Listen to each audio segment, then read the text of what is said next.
Rishi Sunak's maths drive does not add up. Welcome to Mark and Pete. Here's a thought. Nimble minds. If you are one of the fanatics of mathematics with triumphs that trigonometry triggers, your mind can do mental acrobatics and juggle with all the figures. Yes, it seems that Rishi Sunak has finally realized that things just simply don't add up. Or do they? But basically, he's got a plan to ensure that all school pupils in England study mathematics, but until the age of 18. Now, in a recent speech, Rishi Sunak said he wanted people to feel confident when it comes to finances. The challenge with this, by many of his critics, is that they say that the plan will not be possible without more maths teachers. A valid point.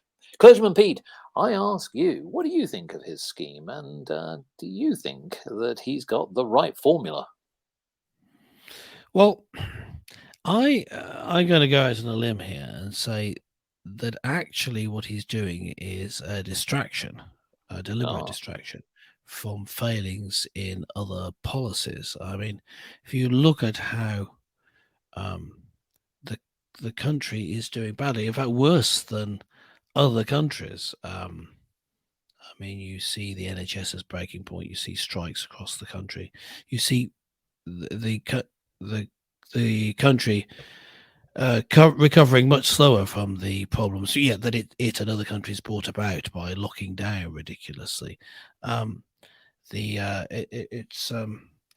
it's looking like what you have is, just to be slightly too clever for a moment, you have Rishi Sunak presiding over a government where their maths and statistics abilities just don't add up, and that they they, as a distraction, that are saying that people in the country need to be better at maths. yes.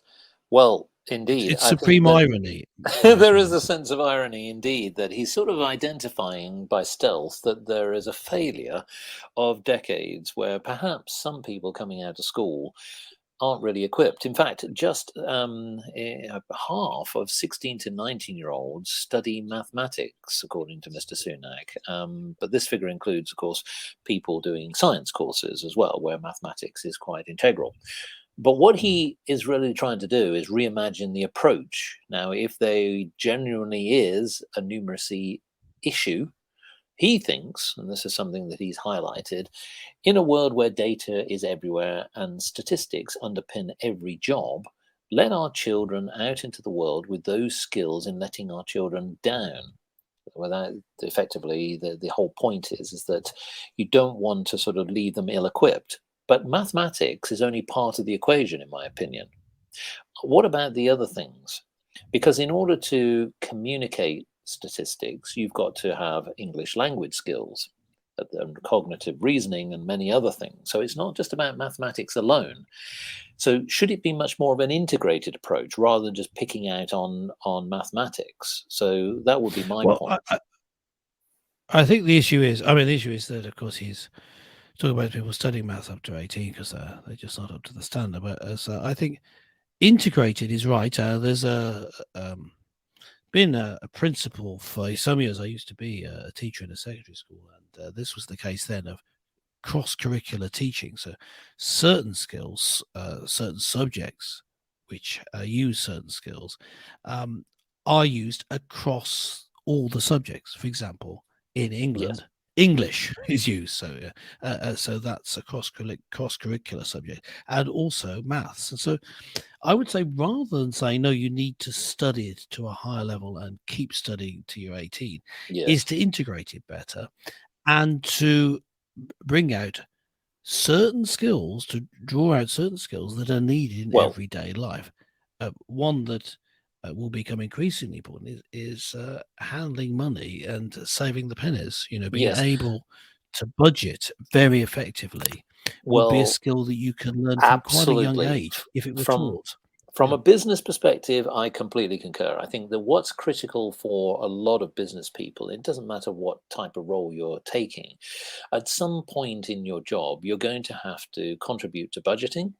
You're also going to have to contribute to project management, and within that, there is usually some calculation methodology. But similarly, you're dealing with suppliers. Suppliers will be providing you with quotations, which somewhere down the line you'll see an inventory list of bills and costs and services. You need to be able to put all that together in a logical way that is accurate. And believe me, if you've got tight budgets and margins are tight, you need to make sure that anyone, whoever they are, whether they are an experienced individual in industry or whether they are coming into industry, have got those foundational skills. So I definitely agree with him on the sense that you need to be able to ensure that people are best equipped. But Clergyman Pete, I'm going to ask you some questions. In 2021, how many maths teachers in state secondary schools were in England? Approximately. As a guide. How many maths teachers? How many maths teachers? Yes. Approximately. 1,000. No, 15,000. You can tell he needs to get his calculator out.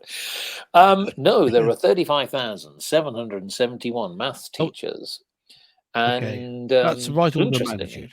Interestingly, there were more English teachers. There were 39,000. How many science teachers do you think there were in 2021? Well, based on that, I would say 40,000. Well, that's not a bad guess. It's 45,000. Now, it says in the statistics that maths teachers. Who's teaching the science then? Well, ain't quite. Well, herein lies the detail, because maths teachers' numbers are 9% higher than in 2012, but shortages have been reported across the country. Here's the key. A survey of secondary schools in England by the National Foundation for Educational Research found that 45% of respondents use non-specialist teacher to deliver some math lessons in 2021. The point being is, if they are not specialists, it's inevitable the subject's going to get diluted. And this is where, the whole algebraic equation of balancing up your mathematics, maybe things just need to be addressed. So it is right to say, though, if he's going to do this, he's got to invest.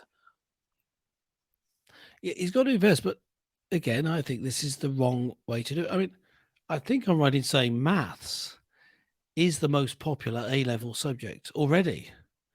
So that's not the thing that needs to be addressed. It's what we were talking about earlier, the integration, the teaching of maths at a younger age, and integrating it not only across different subjects, but into your life skills in maths are surely the most important. It's certainly, well, I think that it's yes. If he needs to do that, if he wants to do this method, it will require funding. There's always a funding element to any sort of project, but surely it's not really that. It's how it's delivered that's the issue. The reason that we find people coming out of schools not able to cope with even basic maths is because that they haven't been using it as part of their everyday life. They, starting very, very early, you need some learning by rote to get the basics, and then you need to use it in all the different subjects in your everyday life. And that constant usage of different mathematical principles and techniques makes it part of your life. You can then just use it. And that's surely what's needed, not specialists in maths. Which I said already, people who are good at maths are already choosing it. Well, look, at the end of the day, why don't we ask our listeners? Because we'd love to hear from them. Let's get the numbers up. We want to know what you think. Clergyman Pete. Yes.